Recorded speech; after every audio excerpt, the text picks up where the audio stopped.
Wala pa ba siyang kaibigan? Nakatingin siya kay Samara habang mag-isa na kumakain sa table niya. Obvious pa? Kita mo mag-isa, di ba? Tara, lapitan natin. Hinila niya ang braso ko at Hi. napahinto siya sa kinakain niya at tumingin sa amin. Ang ganda ng mga mata niya. Hindi kami makapagsalita dahil dalawa kaming napanganga sa ganda niya. May kailangan kayo? Ano kasi itong si Roxanne, kasi gusto ko kaibiganin. Baliw ka ba? Di ba ikaw? O, diba? Sabi ko naman sa'yo eh. Nakatingin lang siya sa amin at mukhang nabibirtuhan siya sa amin dalawa. Okay. I'm Calvin. Samara. Ako naman po si Roxanne. Roxanne? Opo. Bakit po? Nothing.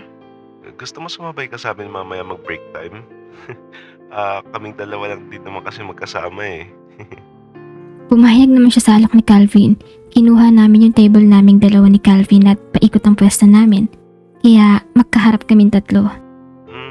Saang school ka nag-aaral dati? Bulacan. Malayo pala. Ito talagang si Calvin. Halatang may gusto kay Samara eh. Namumula kasi siya at kanina papaningiti. Mukha tuloy ewan. Bakit niyo po naisipang lumipat ng school? Wala naman. First time ko lang kasi dito sa Manila. Ganun po ba? Wala ka pa bang masyadong kaibigan dito? Wala.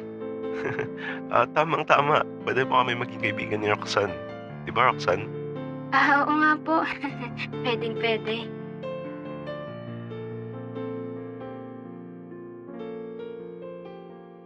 Sinamahan din namin si Ate Samara maglakad pa uwi. Mukha naman siyang mabait at the same time, mukha siyang matapang. Ay, ewan. Hatid ka na lang namin sa Mara. Kunwari pa to, itadami pa ako kahit siya namang may gustong ihatid siya. No, kahit hindi na. Madilim pa naman sa dadaanan mo. Okay lang sana kung kagaya mo si Roxanne. Kayang-kaya magpatumba ng 10 lalaki niyan eh. Medyo nasaktan ako sa sinabi niya. Yung ba tingin niya sa akin? Bakit ba nagte-taekwondo? Pwede na akong hayaan maglakad sa gabi? Paano kung barilin ako? Corny mo, palibasa banso. No thanks. May gihint na lang kayo sa pag-uwi. Sigurado ka? Yeah. So, una na ako? Sige, ingat ka. Ingat po ate. Nang mawala siya sa paningin ko, tinadyakan ko naman yung binti ni Calvin dahilan para mapaupo siya. Ano ba? Kala mo ba hindi masakit eh? Wow, tingin niya din ba hindi ako nasasaktan sa mga kinikilos niya? Huwag mo ako dinadami sa kalamdian mo. Kung ihahatid mo si Ate Samara, mag-isa ka, huwag mo kong idamay. Iniwan ko siya noon at nang makauwi ako, naabutan ko naman si kuya na nanonood ng TV. Nandito na po ako. Yung wala siyang lakad ngayon. May pagkain ka na dyan. Kumain ka na. May lakad lang ako. Ay, akala ko lang pala. Saan po ang punta niyo? It's none of your business. Wala naman po akong business. May sinasabi ka?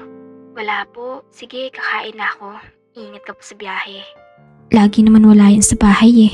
Puro na lang tambay, puro na lang pambababae. Ewan ko nga ba't pinatulan siya ni Ate Caitlyn eh. Bukas pala may training kami so kailangan kong maagang magising. Uy, Bansot. Bukas may training kami. Pupunta ka ba? Sige, sunduin mo ako dito. Napakatamad mo naman. Ikaw pa talaga susunduin. Sige, na nga lang. Okay lang. Isama ko naman si Ate Samara. Joke lang. Sige, sama ako. Ang galing mo, no? Pagdating talaga sa kalandian ng bilis mo. Kinakabahan na naman ako. Maya-maya mag-i-start na at ako na yung makikipaglaban. Di ko naman talaga gustong mag-taekwondo eh. Dahil kay Calvin kaya ako nag-taekwondo. Dahil ang lampa niya kasi. Para kasing kailangan niyang may magtatanggol pa sa kanya. Kalalaking tao lampa. Matagal ko nang gusto si Calvin. Hindi niya lang nahalata o sadyang manhid lang talaga siya. Ginagawa ko to para sa kanya. Naalala ko kasi noong grade 9 kami. May nakasuntukan siya at partida. Mas maliit pa sa kanya yung nakasuntukan niya. Pero siya ang bugbog sarado. Gusto ko lang kasi siyang protektahan para pag may nakabangga siya, kaya kong lumaban. Konting tiis lang at aamin din ako sa kanya. Hindi ngayon pero sa susunod kapag nakuha ko na ang black belt. Ito yung pinakamataas na ranggo at konting practice pa makukuha ko din yun. Ako na yung sunod na lalaban pero hanggang ngayon wala pa din si Calvin. Tuwing nandyan siya sa tabi nanonood, kahit pa paano nawawala ang kaba ko, mas ginagalingan ko pa nga eh. At yun nga, dumating siya at mukhang hingal na hingal pa.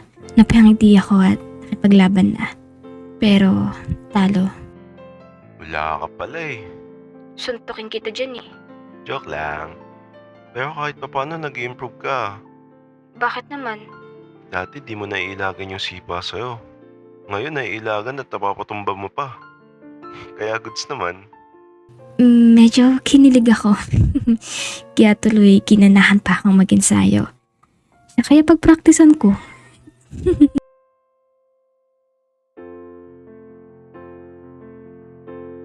Magkasama ulit kaming tatlo ni Ate Samara at Calvin. Hindi pala salita si Ate Samara. Kung ano lang itanong mo, yun lang ang sasagutin niya. Pero sobrang bait niya. Siya nga minsan nandilibre sa amin eh. Ate, anong sikreto mo? Bakit ang ganda mo? Ano? Bakit mo natanong? Wala lang. Ang ganda mo kasi. Salamat. Ikaw din naman. Lalaki lalo noon yan. Kinutusan kita, lalaki talaga noon mo. Sortalo talaga. Samara, sama ka sa amin mamaya. May training kasi yan si Sir Roxanne. Training saan? Basketball po. Joke. Pal talaga tong lalaki na to. Akala niya siguro nakakatawa siya. Joke yun, Bansot. Nagbabasketball ka? Hindi po.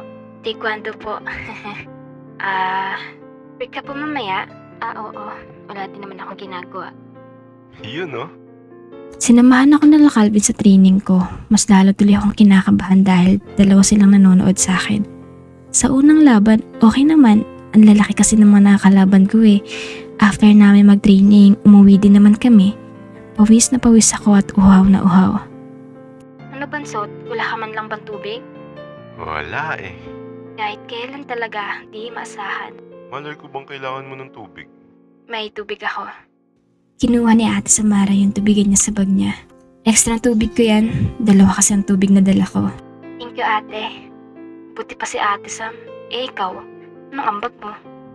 Pasensya na. Gwapo lang ang bag ko eh. Wow, saan banda? Kunwari pa. Nagagwapuan ka din naman sa akin. In your dreams. Umuwi ako ng bahay at eto na naman si Kuya. Nasa sala at alam kong aalis na naman to ng bahay eh. Musta training? Huwag mo sabihin, Oo na po, talo. sumasagot ka na? Ha? Tinatanong niyo po ako eh. Wala akong pake. Umalis ka na nga sa harapan ko. Ayoko makita ka. Di niya ata natanong na ayaw ko din siyang makita. Pagbuling ko sila ng girlfriend niya eh. Hindi naman masungit noon si Kuya Enzo sa akin. Naging ganyan lang ang trato niya dahil naging close ko yung dati niyang ex-girlfriend. Bakit? Masama ba makipagkaibigan? Nagagalit siya pag kinakausap ko sa phone yung ex niya noon. Nakuha ko ang phone number ng ex-girlfriend niya noon. Dahil one time na nakausap ko siya, hiningi ko ang number niya. Ang bait-bait niya kasi eh. Hindi ko nga alam ang name niya eh. Sayang naman. Basta parang Samantha. I don't know eh. Kaming dalawa lang ni Kuya ang nandito sa bahay namin. Sila mom and dad, nagtatrabaho sila. May sarili silang business na hinahandle kaya wala sila dito. Ang sabi nga nila ma'am, pantayan ako ni Kuya. Pero anong ginagawa niya? Laging wala dito tapos puro pambababae. Paano ko nalaman? Naiwan niya yung phone niya sa sala at may tumatawag na ibang name at hindi si Ate Caitlyn yun. Naririnig ko pa sa mga tropa niya na iba-iba ang babae niya. Kaya ayun, nalaman ko. Akala niya siguro kinagwapo niya yung pambababae niya.